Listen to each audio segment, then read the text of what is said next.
This stuff is all thankfully very simplified and streamlined here in Procreate. And this, by the way, is just a photograph of one of my actual watercolor sketches. I just happen to have this on my iPad.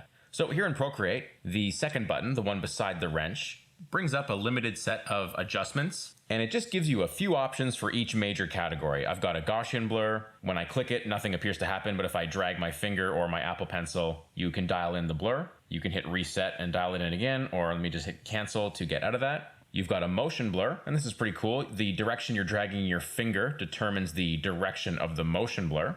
I will hit cancel again.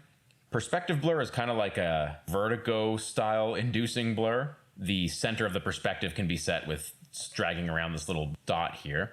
And you can change some options, like this is a directional one, which kind of emanates from the dot and just in a different way. It kind of goes downward, and you can change that angle as well, and just its behavior overall.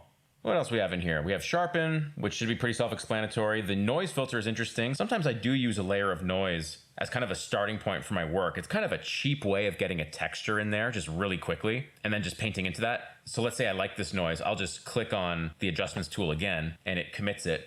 And then, if you have that noise there, you can say get a smudge tool and you can start smudging around noise. You can see what I mean. If I zoom in, I'll show you.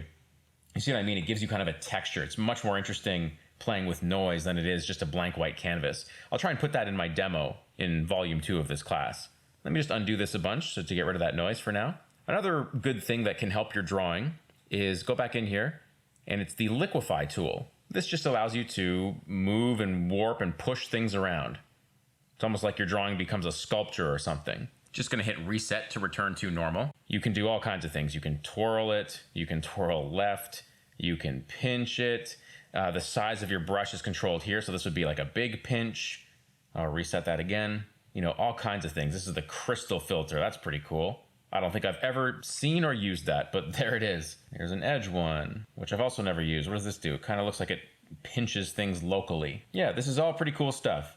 The reconstruct button is kind of like your undo. So if I push this around, right, and I'm like, oh, I don't want that to be that extreme, you can hit the reconstruct button and kind of bring it back to the original. So it's kind of like an interactive undo. It's pretty cool.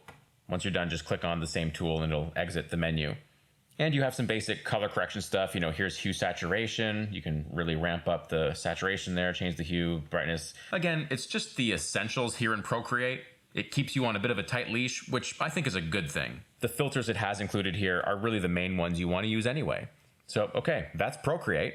And that completes volume 1 of this class. This is exciting. Let's move into volume 2, where finally we can do some actual art. I'll see you there.